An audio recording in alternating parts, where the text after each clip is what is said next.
Hi everybody, it's Super Kaiju Guy here. And basically, this is part 2 of my Twice Upon a Time review. So make sure to check out my part 1 review of the review. But anyways, let's continue where we left off. Anyways, the vultures end up in den and going to get chasing to get the spring. And apparently one vulture is chasing Ralph and Mumford. Anyways, the spring ends up in a bar, and the vulture captured it. And anyways, when one of the vultures captured it and flies away, the other vulture flies away. Ralph and Mumford end up in a bar. Well, the same bar that the spring ended up in. Then we see the fairy godmother, or FGM for short, telling Ralph and Mumford the bald truth about Botch. She tells Ralph and Mumford that Botch's got green sleeves, the spring, and he wants nightmares forever.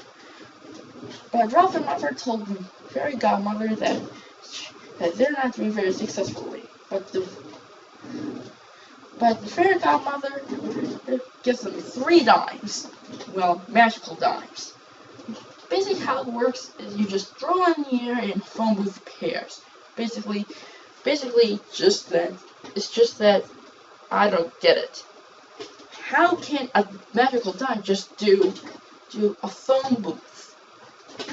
Calling 911, for example? But anyways,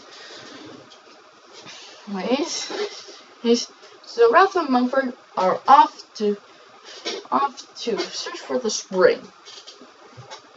Meanwhile, back at the Merkworks, anonymous whiteboard shows synonymous Botch. That 3 vultures which got the spring have returned. And their names are Matilda, Brutus, and Frankie. I wonder how many names of these vultures are in there, but basically, how many vultures are in there still?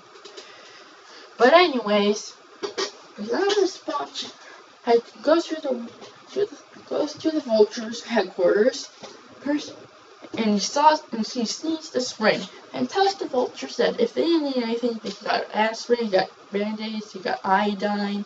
But anyways, he thanks the vultures for doing the work. Anyways, Botch tells Ivor his second part of his plan. And that second part is the big red one. Here's how it works. Soon all the nightmare bombs are in den, and he'll return the spring into the cosmic clock. Time resumes, and pushes the button, and then he has nightmares forever. Well, that's his plan anyway. It doesn't actually happen. It's just his plan. So he tells Rudy to gather all of its minions and deliver all nightmare bombs. And he tells him to clean out the inventory and have no nightmare bombs left in the Merkworks. So the vultures go to den and set up all the nightmare bombs around den. But the fairy godmother senses that Botch is up to it all. So she blows up a lamppost and basically she goes to her trailer in the sky holding up by a balloon. So, meanwhile, Ralph and Mumford are still looking for the spring, and Ralph suggested that they should try one of those magic dimes. Back to the fairy godmother. She was talking something on the phone that he needs professional rescuer. Then she hangs up and enter Rod Rescue Man. A muscle type man with but a pea-sized brain. But anyways, his Rod Rescue Man is here to apply for the job. So fairy godmother gives him a test, and basically Rod Rescue Man and kind of fails the test, but the fairy godmother hires him anyway. Oh, and I forgot to mention that Rod Rescue Man is a superhero, but he's not a fully fledged one. He's on his learner's permit. But anyways,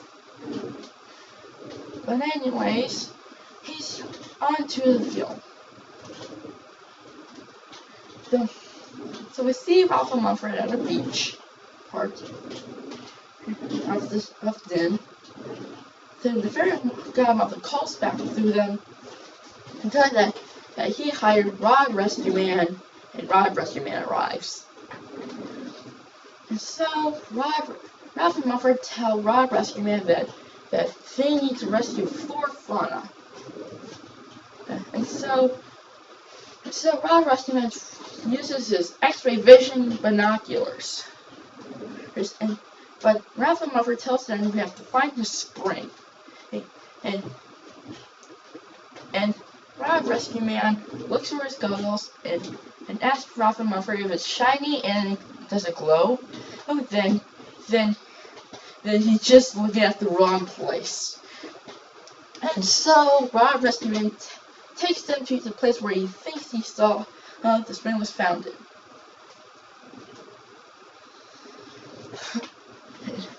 But anyways, they sent him into a wrong place. So Ralph tells Rod Rescue Man that the Flora Fauna is actually at the Merc Works. Anyways, Mumford accidentally, basically, Mumford dances on a typewriter but one of the nightmare bombs is on the typewriter, and when he presses enter, the typewriter zips and the nightmare bomb falls to the ground.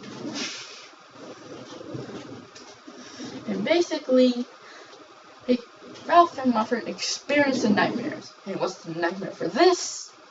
It's none other than Night of the Living Office Supplies. After the nightmare, Ralph and Mumford wake up. And then the fairy godmother transforms them back to Frivoli and tells them and fires them because of what they've done. Ralph and Mumford refuse to give up. But the fairy godmother goes away. But Ralph and Mumford can prove themselves that they really are heroes. So anyways, Rod Rescue Man is still looking for the spring, but she sees Flora Fauna screaming.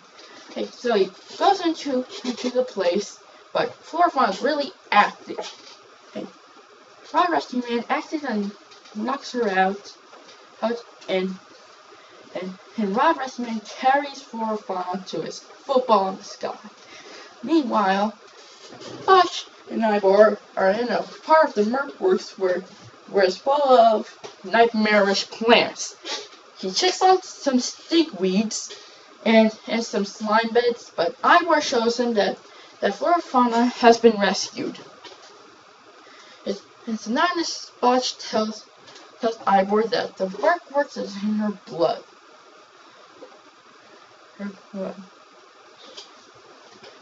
Meanwhile, Flora Fauna wakes up in Rod Rescue Man's football in the sky. Flora Fauna escapes, after Rod Rescue Man visitors to stay, but anyways, he exits it, but it falls to the ground because it's a football on the sky. What you expect? And Rod Rescue Man decides to rescue again and drop her and rescue again and get many kisses. But that's his plan. Anyways, Ralph and Mumford are heading to the Merc Works. And they see the Merc Works, and Ralph tells it is very ugly. Floor fauna is still falling. And by the way,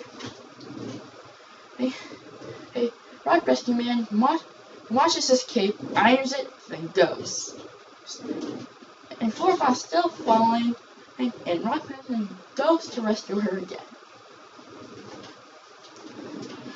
Anyways, Ralph and Mumford end up in the Merc Works. End up in around the gates of the Merc Works. But a robot snake almost attacks them, but Flora Fauna crashes on it, but she's okay. So Ralph tells Flora and Rod Rescue Man that Botch has tricked them and he's got the spring and green sleeves. So Rod Rescue Man tries to open the door, open one of the gates, but ends up in the dump. Well, ends up in the wet part, like the gap thing, anyways, Gus Bumpers is working on his great Merkian novel. And I forgot to mention too that's in Twice Upon a Time, Gus Bopper is through with Nightmare scripts, and he's working on his great masterpiece, the great Merkian novel. Anyways, back to the review. Gus Bopper finished writing, showed to his boss. Well, it's announced Botch, of course, but Botch throws out the window.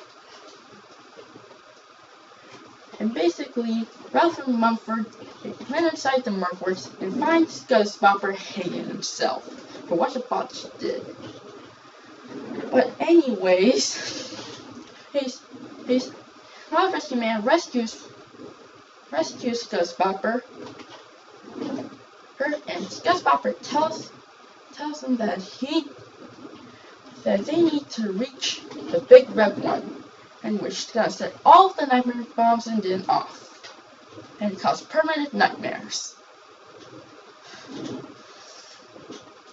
Anyways, we see anonymous Botch play with the little mini nightmare bombs, but Ivor shows him that Ralph and Mumford have arrived. Right?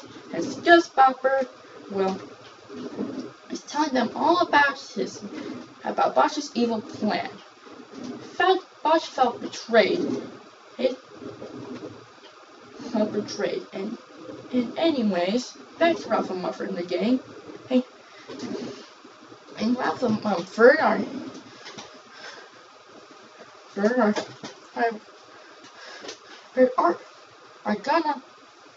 Ralph and Mumford, along with Gus Bopper, are gonna stop Botch, while Flora and Rod Rescue Man are gonna rescue Green Sleeves. Anyways, but as I said in my part 1 of the review, this is gonna be a 2-parter, but apparently this is gonna be a 3-parter, I guess. Yes, because time, you know. But anyways, please like and subscribe for more content. Anyways, until then, keep on warring, country fans.